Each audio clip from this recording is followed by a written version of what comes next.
أهلا بيك يا صديقي. قبل ما نبدأ الفيلم أحب أفكرك إنك تصلي على النبي وتعمل لايك للفيديو وتشترك في القناة علشان تتابع فيديوهاتنا الجديدة أول بأول. وبدون ما أطول عليكم يلا نبدأ. بيبتدي فيلمنا في مدرسة لتعليم فنون النينجا التقليدية في اليابان، واللي بيمتد تاريخها على مدار مئات السنين، والمدير بتاعها بيكون المعلم تاكيدا، وبيبقى واحد من أهم المدربين واللي بيتمتع بسمعة محترمة في مجاله. وبنشوف شخص اسمه كيسي، ويعتبر الأجنبي الوحيد في المدرسة واللي انضم ليها في سن صغير بعد ما عيلته سابوه. وكعادة كل مدارس النينجا، المعلم تاكيدا بيحتفظ بصندوق خاص بيسموه الصندوق المقدس، وبيكون فيه أنواع الأسلحة اللي ورثوها من المحاربين القدامى واللي استخدموها في قتل أعدائهم على مر السنين، خاصة وإن النينجا ليها تاريخ كبير في صناعة الأسلحة الفتاكة، وحتى السموم طوروها وتعتبر من ضمن أسلحتهم. وبيكون شرف كبير للمحارب اللي بيحتفظ بالصندوق المقدس، وبتكون قيمته بالملايين. وفي يوم بيجتمع المعلم تاكيدا بطلابه وبيعرفهم انه فخور بيهم، وان واحد منهم قريب هيكون خليفته، واهمهم مازوسكا الابن الوفي للمدرسة واللي بيتميز بالصلابة وبالجرأة، وكمان كيسي اللي بيتميز بالهدوء والانضباط. وبتكون من ضمن الطلاب ناميكو، ودي تبقى بنت المعلم تاكيدا واقرب حد لكيسي. وبالليل بنشوف كيسي بيبص على اخر جواب امه بعتته له قبل ما تسيبه، وساعتها بيجيله مازوسكا وبيفضل يعايره، وده لان ابوه مات وهو سكران وامه سابته وهو في سن صغير، وبيعرفه ان هو الاولى بخلافه الزعيم. وفجاه بيظهر تاكيدا وبيفهم مازوسكا ان اللي بيعمله غلط، واي حاجه هتعملها زي دي هيكون لها عواقب. وفي يوم بيبتدي التدريب الرئيسي بين مازوسكا وكيسي تحت انظار تاكيدا، وبيبدأ القتال، وبيكون مازوسكا متعصب جدا كأنه قتال حقيقي، وبيضرب كيسي ضربة غير قانونية، فبيأمر تاكيدا بإنهاء القتال، لكن زوسكا مستمر وبياخد سيف حقيقي عشان يضرب كيسي بيه، لكن بيكون محظوظ وبيقدر كيسي يجرحه في وشه. وساعتها تاكيدا بيتدخل وبيصد بغضبه كله على مازوسكا لأنه خالف كل القوانين، وفي النهاية بيأمر بطرده خارج المدرسة لأنه ما يستحقش شرف الانضمام ليها. ووقتها مازوسكا بيكون حزين جدا لأنه قضى حياته كلها في المدرسة وحلمه إنه يبقى الزعيم الجديد. وعشان نعرف خطورة مازوسكا بنرجع لورا وبنتعرف على الرئيس تامبل، واللي بيكون رئيس شركة ضخمة متخصصة في البترول والغاز، وبيبقى عنده رجالته اللي بيخلصوا على أي مشكلة تواجهه في شغله، وبيكون عليهم علامة مميزة على صدرهم. وفي مرة كان فيه رئيس شركة منافسة بيحاول يعمل شراكة مع شركة تانية، وده طبعا هيأثر على تامبل. وفي الوقت اللي كانوا بيستعدوا عشان يعلنوا الشراكة قدام وسائل الإعلام، ساعتها بيتدخل واحد من النينجا وبيبدأ يصطاد الحراس اللي في المكان واحد ورا التاني، وبعدها بيخلص على رؤساء الشركتين. واللي قدر يعمل كل ده يبقى مازوسكا نفسه من غير ما يسيب وراه دليل. وبنرجع للمدرسة مرة تانية، وبيكون يوم مهم لأن تاكيدا هيختار الخليفة بتاعته كزعيم للمدرسة، وبيعرض فيها الصندوق المقدس للزوار. لكن فجأة بيظهر مازوسكا وبيدخل بكل استهتار، وبيقول لتاكيدا إنه لازم يختاره هو لأنه الأحق، والكل بيكون مترقب ايه اللي هيحصل. ووقتها تاكيدا بيعرفه انه مجرد قاتل مأجور ومش هينول شرف حماية الصندوق المقدس، فبيقول له مازوسكا انه هيندم على اليوم ده. وبيبص لكيسي بنظرة كلها تحدي وانتقام، وبيعرف كل الموجودين انهم كمان هيندموا لانهم وقفوا ضده. وبالليل بيجتمع تاكيدا مع كيسي وناميكو، وبيقول لهم انه لازم الصندوق المقدس ينتقل لأبعد نقطة. وفعلا كيسي بيجهز نفسه عشان يسافر مع ناميكو لأمريكا، وبيوعد المعلم تاكيدا بانه هيحافظ عليه بحياته. وفعلا بيسافروا مع 2 من زمايلهم، وبيكون في استقبالهم البروفيسور جاريسون، وده بيكون صديق تاكيدا لما كان مقيم في اليابان وبيدرس في الجامعات هناك. وبيقرر البروفيسور يحتفظ بالصندوق في خزانة الجامعة المحصنة. وأثناء الغداء البروفيسور بيسأل كيسي عن انضمامه للمدرسة، فبيعرفوا ان ابوه كان ضابط في الجيش الامريكي وكان شغال في اليابان، ولكن امه انفصلت عنه وهو صغير وسافرت من غير ما تاخده معاها. وللاسف ابوه كان بيسكر دايما لغاية ما عمل حادثة ومات، واصدقاء ابوه رفضوا يعيش في الملجأ فودوه المدرسة. وبعد يومين وفي وقت الجو كله مطر بيكون واحد من المدرسة خارج، فبيلاقي نينجا في وشه وبيخلص عليه في ساعتها، وطبعا ده بيكون مازوسكا. ولما حد بيروح يشوف ايه اللي بيحصل، مازوسكا برضه ما بيرحمهوش، وواضح انه جاي ينتقم من الكل. وفي الوقت ده بيخرج جميع الطلاب عشان يواجهوه، ولكن مازوسكا بيبدأ يصطاد فيهم واحد ورا التاني، ومحدش بيقدر يتغلب على قوته وكفاءته. وبيروح بعدها لتاكيدا واللي بيكون مستعد له، فبيهجم عليه، لكن تاكيدا بيتصدى له بكل ذكاء، وبيعرفه ان هو اللي علمه كل حاجة. بس مازوسكا ما بيستسلمش بيستسلمش وبيقرر ياخد حقه وبيروح للصندوق المقدس، لكن برضه بيتصدله تاكيدا، فبيضل مازوسكا المكان ومحدش بيبقى شايف التاني، وبيركب بعدها النضارة الإلكترونية اللي بتخليه يشوف في الضلمة، وتاكيدا بيعتمد على إحساسه الداخلي. وبعدها بيطلع مازوسكا الإبر السامة وبيضرب بها تاكيدا، واللي ما بيقدرش يتفاداها كلها وبترشق واحدة في رقبته، وبيوري له مازوسكا الترياق الوحيد للسم عشان يخليه يقول له على مكان الصندوق المقدس، ولكن تاكيدا بيبتسم وبيقول له إنه الأفضل له يموت ولا إنه يكون خليفته. وساعتها بيرمي مازوسكا الترياق، وده معناه الحكم بالموت، وبيخلص عليها على طول.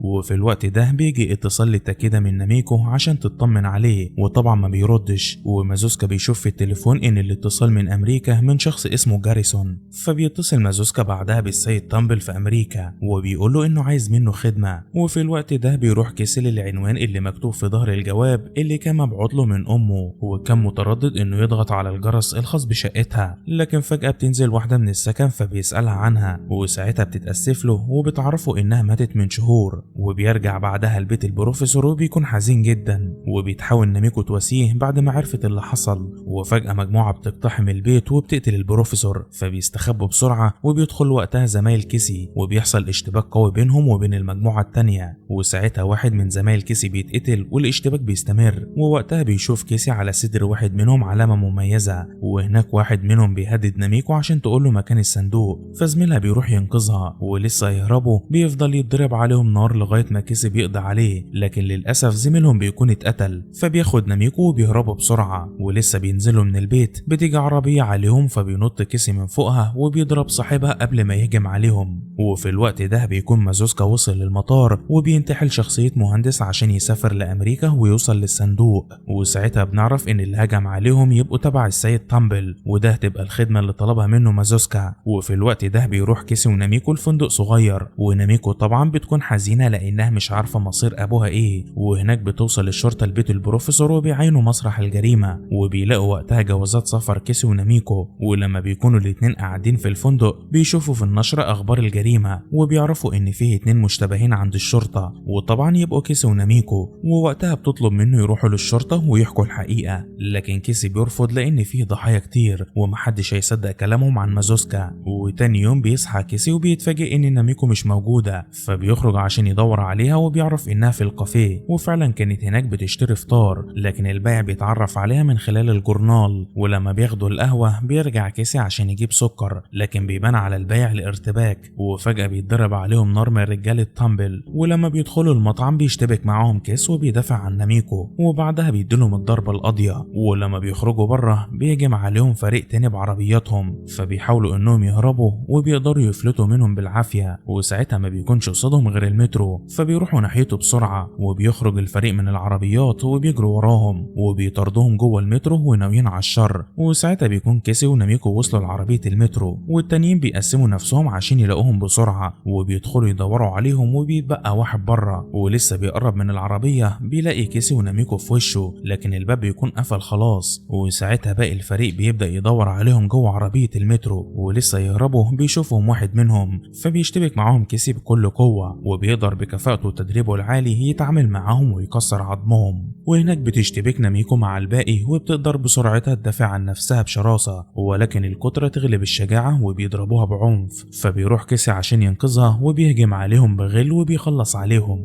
ولما المترو بيقف وبيخرجوا بيلاقوا الشرطة كلها في انتظارهم بسبب الكوارث اللي حصلت. وفي الوقت ده بيوصل مازوسكا لشركة تامبل وبيسأله إذا لقى الصندوق، وساعتها بيقول له الشخص اللي كان بره المترو إنه لقاهم ولكن ما لقاش الصندوق. ولما بيسألوا مازوسكا عن مكانهم بيعرفوا إنهم في اسم الشرطة ومش هيقدر يوصل لهم، وساعتها بيمسكوا مازوسكا وبيخلص عليه بالسلسلة اللي لابسها. وفي اسم الشرطة بيتم التحقيق مع ناميكو وكيسي، وطبعا بينكروا صلتهم بمقتل البروفيسور جاريسون. وفي الوقت ده بيوصل فيه مازوسكا لاسم الشرطة على أساس إنه محامي ناميكو، وهناك بيحاول كيسي يشرح للمحقق ان مازوسكا هو اللي ورا قتلهم، لكنه طبعا ما بيصدقهوش. وفجأة الكهرباء بتتقطع في المكان، فبيخرج المحقق يعرف ايه اللي حصل، وبيسيب كيسي متكلبش في المكتب، وبيروح وقتها الضابط التاني لمكتبه، بس مازوسكا بيكون في انتظاره وبيقتله. وهناك ناميكو كانت مستنية، وفجأة حد بيفتح عليها الباب فبتضربه بسرعة، لكنها بتكتشف انه ضابط عادي وجايين عشان ينقلوها. وبيروح بعدها المحقق عشان يكلم زميله، وبيتصدم لما بيشوفه مقتول قدام مكتبه.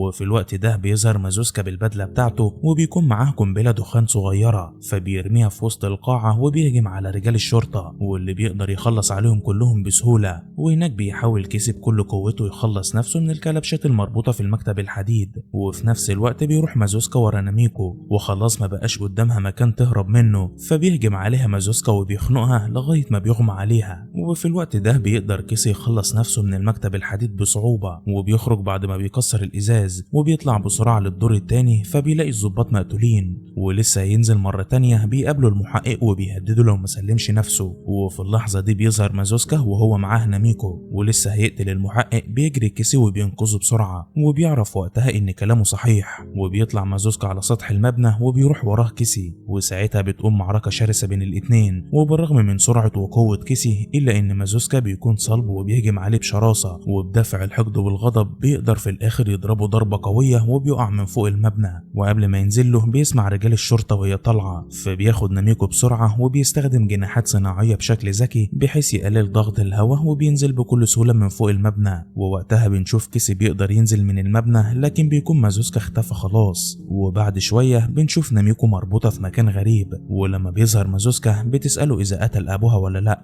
فبيعرفها إنه يستحق القتل لأنه خانه، وبيهددها عشان تقوله على مكان الصندوق لكنها طبعا بترفض. وساعتها بيديها مهلة ساعة واحدة بس عشان تفكر وإلا هتحصل أبوها. وفي الوقت ده بيروح كيسي لصاحب المطعم اللي بلغ رجالة تامبل، وأول ما بيشوف كيسي بيهرب منه فبيفضل وراه لغاية ما بيمسكه وبيضربه عشان يقوله الحقيقة، وبيشوف على جسمه نفس العلامة المميزة وبيعترف له ساعتها بالحقيقة وبيدله على مكان مصنع تامبل. فبيروح بعدها للمصنع وبيقدر يتسلل لجوه بعد ما ضرب الحراس. ووقتها تامبل كان مجتمع مع رجالته وفجأة بيلاقي الحارس بيترمي من السقف، وبينزل وقتها كيسي لتحت وبيهجم على رجالته، وبتقوم معركة شرسة بينه وبينهم. وبيقدر كيسي بكفاءته وتدريبه الاحترافي انه يكسر عظمهم ويتغلب عليهم واحد واحد. وقبل ما تامبل يهرب بيضربه بالحديدة وبيوقعه على الارض. وعلى الناحية التانية مازوسكا بيعرف ناميكو ان وقتها خلص والافضل ليها تعترف بمكان الصندوق، ولكن فجأة بيجيله اتصال وبيكون من كيسي اللي قدر يوصله عن طريق تامبل. ووقتها مازوسكا بيقوله ان الصندوق لو ما جاش هيقتلهم هما الاتنين، فبيقوله كيسي انه هيديله الصندوق مقابل ناميكو وبيعرفوا المكان اللي هيتقابلوا فيه. وفي الوقت ده بيكون المحقق في مكتب البروفيسور، ولما بيفتش فيه مرة تانية بيكتشف صندوق صغير وبيلاقي فيه تصريح جمركي خاص بالصندوق اللي حكاله عليه كيسي، وبيعرف وقتها اسم الجامعة اللي اتورد لها الصندوق.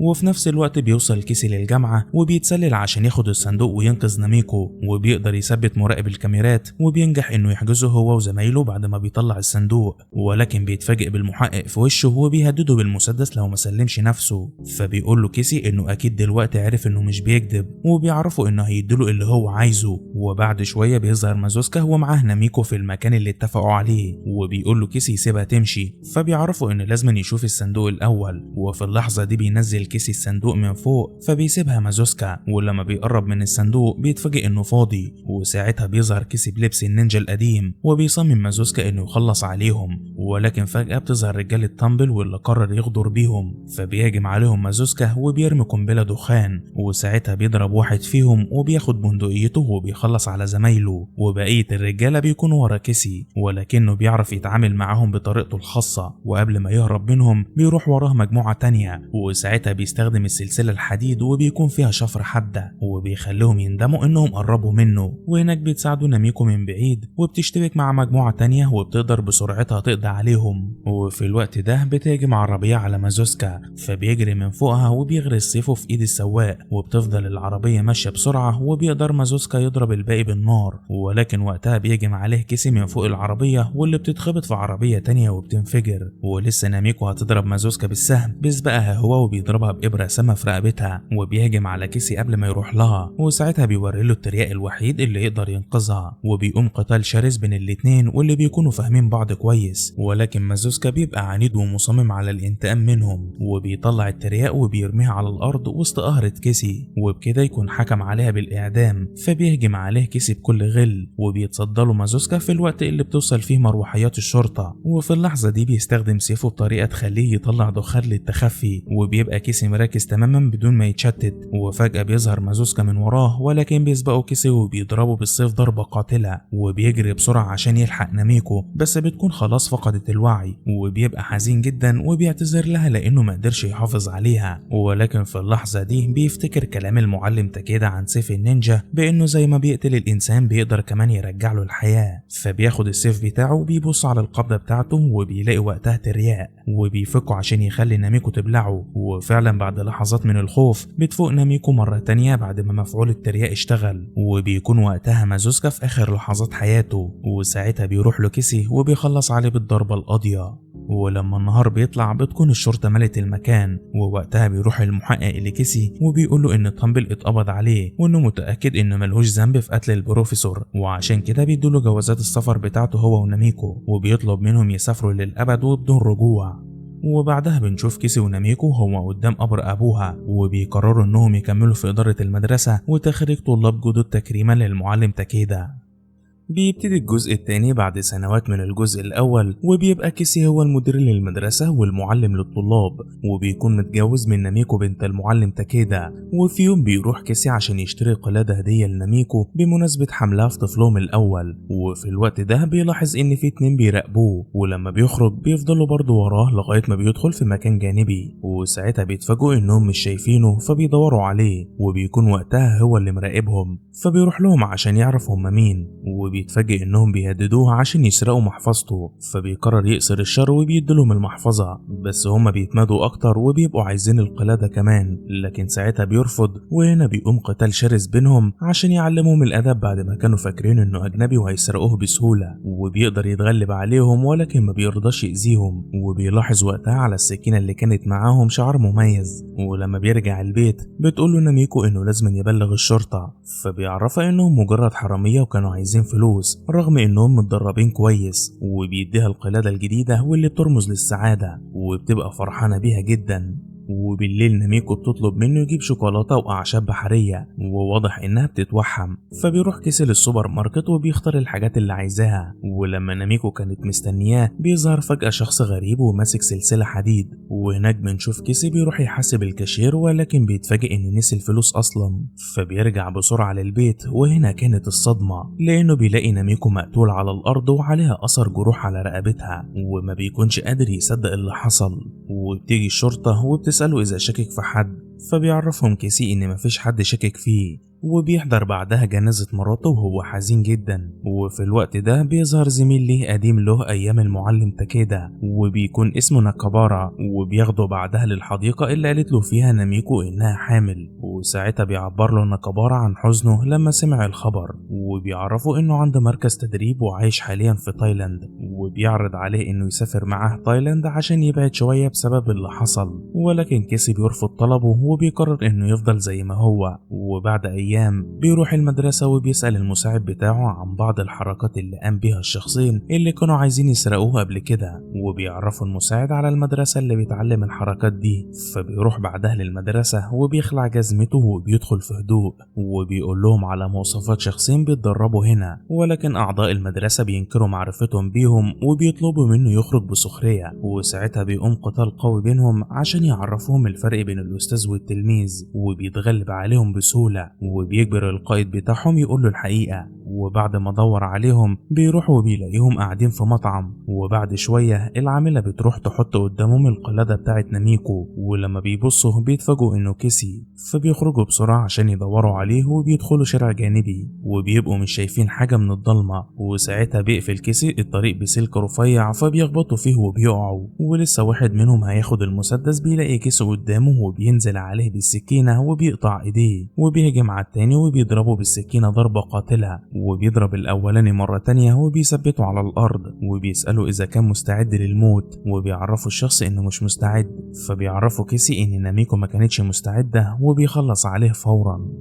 وبتمر الأيام وبيقرر كيسي يروح لتايلاند زي ما ناكابارا عرض عليه، وبيوصل لمركز التدريب بتاعه وبيكون فرحان به جدا إن سمع كلامه، وبيعرفه بعدها على الطلاب بتوعه. وبعدها بيسأله كيسي عن السبب اللي خلاه يستقر في تايلاند، فبيعرفوا إن أبوه شارك في الحرب العالمية وكان بيحارب في بورما، وبعد الحرب قرر يسيب اليابان ويستقر هناك ولكن اتمنع، فقرر يفضل في تايلاند وأسس مراكز تدريب ومنها اللي هو فيها حاليا. وتاني يوم بيبدأ التدريب الرئيسي بمواجهة قوية بين كيسي ولوكاس واللي بيكون أفضل الطلاب، وبيبدأ فعلا القتال وبيبان إنه متدرب كويس، ولكن كيسي بيقدر في الآخر يثبته. وفي الجولة التانية بيكون القتال أسرع وأقوى بين الاتنين، وبيقدر كيسي براعة يثبت لوكاس. ولما بيبتدي الجولة التالتة بيهجم كيسي بكل قوة، وبعدها بيهجم عليه لوكاس بسيف خشب، ولكن كيسي بيتفاداه ببراعة وبيقدر يتغلب عليه ويثبته، بس لوكاس بيضربه بحركة زيادة بعد توقف القتال،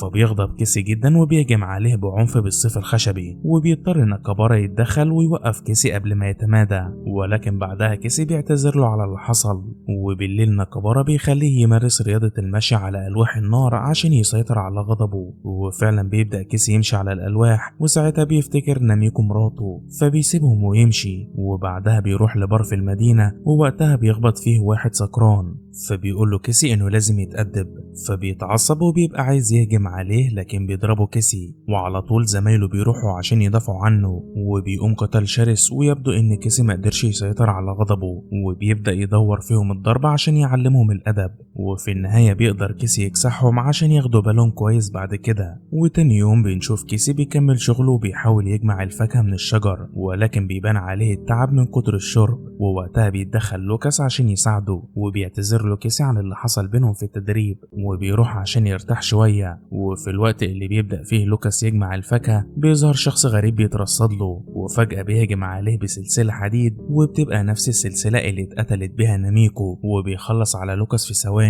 وساعتها بيسمع كيسي الصوت وبيخرج بسرعة، وبيلاقي الكل متجمع ولوكاس مقتول وعلى رقبته نفس العلامات اللي كانت على ناميكو، وبيتصدم ناكابارا من اللي شافه. وبعد ما الأسعاف بتاخد لوكاس بيقول كيسي لناكابارا على العلامات اللي شافها، فبيعرفوا ناكابارا إن أبوه وتاكيدا كانوا طلاب في المدرسة اللي كيسي اتخرج منها، وكان صديقهم التالت واحد اسمه إيزامو. ولما المعلم بتاعهم بيموت بيتصارع تاكيدا وإيزامو على زعامة المدرسة، وبيتقاتلوا هما الاتنين، وبيقدر تاكيدا يخلص عليه. وبيسألوا كيسي ليه بيحكي له القصة دي، فبيقولوا إن تاكيدا قتل إيزامو قدام أخوه الصغير وبيبقى اسمه جورو، وإن جورو لما كبر سافر لبورما بعد ما شارك في الحرب مع أبوه، ودلوقتي بقى زعيم كبير للمخدرات، ومعروف عنه إنه بيعلم رجالته القتال بالأسلاك الشائكة زي اللي حصل مع لوكاس. وعشان كده بيفتكر ناكابارا إنه عايز ينتقم منه لأنه جوز بنت تاكيدا، فبيقتنع كيسي بكلامه، خاصة إن المفروض يكون بيجمع الفاكهة مكان لوكاس، وبيكتشف إن هو القاتل الحقيقي لناميكو. وتاني يوم بيعرف كيسي ناكابارا إنه هيسافر بورما عشان ينتقم من جورو بدل ما يستنى هو اللي ينتقم منه، ولكن ناكابارا بينصحه إنه لازم يسافر لأمريكا وبلاش يخاطر بحياته. ولما بيلاقيه مصمم بيديله خريطة قديمة لأبوه وبتخص الغابة اللي مسيطر عليها جورو واللي حارب فيها أبوه مع تاكيدا، وبيعرفوا إن كل منطقة فيها مدفون جوه أسلحة ليهم ومتعلم عليها بنفس العلامة بتاعة المدرسة. وبعد يومين بيسافر كيسي لبورما، ولما بيخرج من المطار بيروح وياخد تاكسي، والسواق بيكون اسمه مايك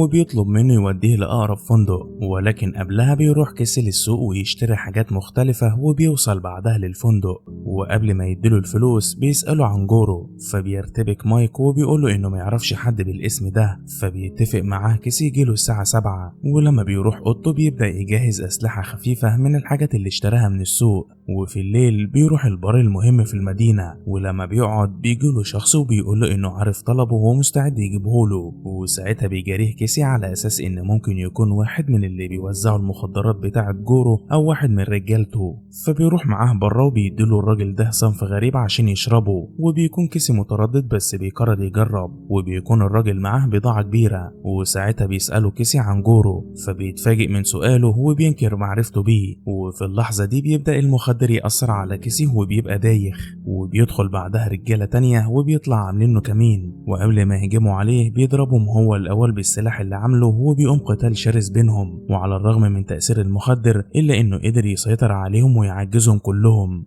وبيروح فبيروح بعدها للتاجر وبيهدده عشان يعرف مكان جورو، ولكن بيقوله ان الكل يعرف جورو بس محدش بيقابله، فبيسيبه كيسي ويمشي. لكن التاجر بيهجم عليه وساعتها بيضربه كيسي ضربة قاتلة وبيخلص منه. وبعدها مايك بياخده وبيوديه للفندق، وبيبان على كيسي ان المخدر لسه مأثر عليه. وفجأة الشرطة بتقتحم الفندق، فبيهجم عليهم كيسي وبيبدأ يضرب واحد ورا التاني عشان يهرب، وبيضرب اللي يقابله ويبعده عن طريقه لغاية ما بيطلع للسطح. وبتفضل الشرطة وراه برضه لغاية ما بيعملوا عليه كماشة، وبيضطر وقتها انه يستسلم. فبياخدوه الضباط بسرعة وبيودوه لاسم الشرطة، وهناك بيربطوه كويس في الكرسي. ووقتها بيسألوا القائد عن سبب وجوده هنا، فبيقول له كيسي انه سايح. وساعتها بيدخل راجل تاني هو معاه ادوات تعذيب، وبيقول له القائد ليه بتسأل عن جورو، لكن كيسي ما بيقولش الحقيقة. فبيبدأ الراجل يستخدم مكوة كهربائية وبيحطها على رجل كيسي، واللي بيفضل يتوجع من الألم، ولكنه برضه بيرفض يقول لهم الحقيقة. فبيضغط بالمكوة مرة تانية لغاية ما بيغمى عليه من الألم وبيرموه في الحجز. وقبل ما العساكر تخرج بيبصوا وراهم بيلاقوه اختفى، ولسه بيدوروا عليه بيضربهم هما الاتنين وبياخد لبس واحد فيهم وبيخرج. وساعتها بيلاحظ العساكر مشغولين في اللعب، فبيتسلل بهدوء لمكتب القائد اللي بيتفاجئ بوجوده، ولسه يهجم عليه بيضربه كيسي على طول وبيهدده عشان يقوله مكان جوره لأنه عارف إنه شغال معاه. فبيقوله إنه موجود في الغابة من غير ما يقول مكانه بالتحديد. فبياخد كيسي حاجته وبيمشي بعد ما بيكون خلص عليه، وبعدها بيحاول يخرج ولكنه بيتفاجئ بوجود مايك مع ظابط بره وبياخد منه فلوس، وبيعرف إنه وشي بيه للشرطة. فبيروح بسرعة وبيركب عربية مايك من غير ما حد يلاحظ، وبكده يخرج بره السجن من غير ما حد يشوفه. ولما بيخرج مايك بره بالعربية بيتصدم لما بيلاقي كيسي وراه، وساعتها بيحاول يبرر اللي حصل، ولكن ما بيرضاش كيسي يعمل له حاجة بعد ما اتأكد إنه مش شغال مع جورو، ولكن كان عايز يأمن نفسه، وبيخليه يوصله لبداية الغابة. وبعدها بياخد مركب صغير وبيوصل لجوه الغابة، واللي بتكون عبارة عن مكان مخيف مليان بالكائنات السامة وبيسيطر عليها جورو ورجالته. وبالليل وهو مرتاح جنب النار بيلاحظ حركة حواليه وبيبقوا رجالة جورو، فبيستخبى بسرعة. وساعتها بيظهر 4 من رجالة جورو بعد ما لاحظوا دخان النار وعرفوا إن في حد هنا، وبيكون كيسي منتظرهم. وفجأة بيهجم على واحد منهم وبيخلص عليه، وبياخد السكينة وبيقتل زميله وبيضرب التالت بالسكينة في حركة واحدة، ولكن بيهجم عليه زميلهم وبيضرب عليه نار. وساعتها بيخرج من شنطته الخليط اللي عمله، فبيرميه ناحية العسكري، واتضح إنه مسحوق حارق، ولكن العسكري بيرد عليه بقنبلة، وبيقدر كيسي ينط في آخر لحظة قبل ما تنفجر فيه. وبعد ما العسكري بيقرب عشان يضربه بالبندقية بيسبقه كيسي بالسكينة وبيخلص عليه، وبعدها بياخد بقية أسلحتهم وبيكمل في طريقه جوه الغابة لغاية ما بيوصل لمكان بيكون فيه خشب كتير مرسوم على كل واحدة علامة معينة، ولما بيركز بيلاقي نفس العلامة اللي قال عليها ناكابارا. فبيروح وبيحفر تحتها وبيلاقي صندوق خشبي وبيكون فيه الأسلحة اللي دفنها تاكيدا، وبيلاقي كمان فيه لبس النينجا. وبيتفاجئ لما بيلاقي صورة من ضمن الحاجات اللي مدفونة، وبتكون صورة ناميكو وهي صغيرة مع أمها، وبيتأثر جدا لأنه مقدرش يحميها هي وابنه. وبياخد كيسي سيف تاكيدا بعد ما جمعه وبيلبس لبس النينجا، وبعدها بيكون خلاص قرب من المقر بتاع جورو. وفي الوقت ده بيكون جورو بيلعب شطرنج مع المساعد بتاعه ودراعه اليمين، وهناك بيبدأ كيسي يتسلل واحدة واحدة بعد ما بيقتل أي حد يقابله من رجالة جورو. وساعتها بيشوف مجموعة من العساكر بيلعبوا وسهرانين مع بعض، فبيقرب منهم بهدوء وبيحط قنبلة جنبهم، وبعدها بتنفجر على طول. وقتها بيعرف جورو إن فيه هجوم عليه، فبياخد سيفه وكمان السلسلة سلاحه المفضل. وهناك بيرمي كيسي قنبلة كمان بس جنب براميل البنزين، فبيحصل انفجار ضخم، وبيبدأ كيسي يقتل في رجالة جورو اللي بيهاجموه لغاية ما بيجيله مساعد جورو. وساعتها بتبدأ معركة شرسة بينهم، وبيبقى واضح إن مساعد جورو متدرب كويس وبيهجم على كيسي بكل قوته، ولكن كيسي بيفضل يهجم عليه هو كمان ويضربه بدافع الغل والانتقام اللي جواه. والغلبة في الآخر بتكون للأقوى، وبيقدر كيسي يتمكن منه ويخلص عليه. وبعدها بيروح للمقر وبيكون جورو مستنيه، ووقتها بتدق ساعة الانتقام، فبيهجم عليه كيسي ولكن بيتصدله جورو بذكائه وبسلاحه المفضل، وبيقدر يضرب كيسي ويصيبه بالشفرات، ولكن كيسي بيبدأ يهاجمه بقوة وبيقدر يصيبه في بطنه. فبيروح جورو وبياخد سيفه، وساعتها بيهجم عليه كيسي بقوة وبيتصدله جورو كالعادة لغاية ما بيلف السلسلة حوالين رقبته، ولكن كيسي بيحجزها بالسيف بتاعه. وبيفضل جورو يشد السلسلة عشان يقتله، بس في الآخر بيستجمع قوته وبيقلب جورو على الأرض وبيصيبه إصابة قوية، وبعدها بيخلص عليه بضربة قاتلة بالسيف بتاعه. وبعد أيام بيرجع كيسي لتايلاند وبيروح لمركز التدريب، وبيكون ناكابارا مبسوط إنه قدر يشوفه مرة تانية. ولما بيقعدوا مع بعض عشان يتكلموا في اللي حصل، بيدخل واحد من رجالة ناكابارا وبيحط كرتونة مقفولة على جنب، وساعتها بيلاحظ كيسي علامة مميزة على الخنجر بتاعه، وبيتصدم وقتها لأنها نفس العلامة اللي كانت على السكينة بتاعة الشباب اللي تعرضوا له في اليابان وكانوا عايزين يسرقوه. ولما بيسألوا كيسي عن الشعار ده معناها ايه بيرتبك وما بيكونش عارف يرد. وساعتها بيكتشف كيسي ان الشباب دول كانوا من مركز التدريب بتاع ناكابارا، وبيعرف ان هو اللي ورا كل اللي حصل. وساعتها بينكر ناكابارا هو كأنه ما عملش حاجة، ولكن خلاص كان كل حاجة انكشفت. فبيعرف كيسي انه اضطر يعمل كده عشان جورو بيضايق على اعماله وبيخسره، واضطر انه يقتل مراته عشان يكون عنده دافع انه يتخلص من جورو ويكون هو بره المشهد. وطبعا كيسي بيكون في قمة غضبه، وعلى طول بيهجم عليه كيسي بكل قوة، وبيبقى الاتنين صراع جدا وفاهمين بعض كويس. وبيكون كيسي عليه علامات الغل والانتقام، وبيهجم عليه مرة تانية، وبيقدر ناكابارا يتصدله بسرعته وكفاءته العالية، وبيقدر يوجه له ضربة قوية بتوقعه على الأرض. ولكن كيسي بيقوم بسرعة وبيهجم عليه، وبيستخدم نفس سلاح السرعة اللي بيتميز بيه، وبيقدر يضرب ناكابارا ضربة قوية، وبيعرفه إنه النهاردة يا قاتل يا مقتول. وبيستمر القتال بينهم وبيبقى أشرس وأقوى من الأول، وبيقدر ناكابارا يضربه ضربة خلفية قوية بتوقعه على الأرض، وبيحاول إنه يخلص عليه، ولكن بيتصدله كيسي بسرعة وبيهجم عليه بكل عنف لغاية ما بيوجه له ضربة مزدوجة بتخليه يكسر الحيطة الخشب. فبيدخل وراه كيسي للأوضة، ولكن بيلاقيه اختفى، وبيشوف ساعتها الكنوز اللي مخبيها. وفجأة بيهجم عليه ناكابارا بالسيف، ولكن بيتفاداه كيسي بسرعة، وبياخد سلاح هو كمان، وبتبدأ معركة جديدة من نوع تاني ولكن بنفس الشراسة والقوة، وبيبقى واضح تفوق كيسي. فبياخد ناكابارا سيف كمان وبيهجم عليه عشان يقتله، ولكن بيتصدله كيسي بذكاء وبيقدر يصيبه في بطنه. وساعتها بيطعنه ناكابارا هو كمان بالسيف في كتفه، ولسه بيخلعه كيسي بيهجم عليه ناكابارا وبيوقعه على الأرض. وفي اللحظة دي بيشوف كيسي السلسلة بتاعته متعلقة واللي اتقتلت بيها ناميكو، وأول ما بيهجم عليه ناكابارا بياخد كيسي السلسلة بسرعة وبيقوم وبيلفها حوالين رقبته بنفس الطريقة اللي قتل بيها ناميكو، وبعد كده بيشدها بقوة عشان يقتله بنفس الطريقة اللي قتل بيها مراته. وبعد شوية بيجي زميل ناكابارا وبيتفاجئ بإن المكان متدمر وناكابارا مقتول، وساعتها بيطلب منه كيسي يفتح الصندوق. فبيروح وبيفك الكرتونة وبيوري له كيسي المخدرات اللي موجودة، وبيعرفوا إن ناكابارا كان بيستخدم مراكز التدريب لتوزيع وتجارة المخدرات.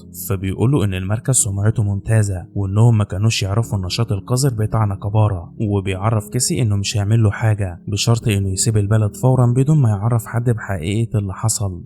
وبعد يومين بيرجع كيسي مرة تانية لليابان، وبيروح الحديقة اللي عرف فيها إن ناميكو حامل، وبيرمي فيها القلادة اللي كان شاريها لها، وكأنه بيودعها قبل ما يرجع أمريكا، لأنه خلاص مش هيقدر يعيش في اليابان من غير ما تكون معاه. وهنا بينتهي الفيلم. ما تنساش تصلي على النبي وتعمل لايك للفيديو لو عجبك، واشترك في القناة عشان تتابع الملخصات الجديدة. سلام.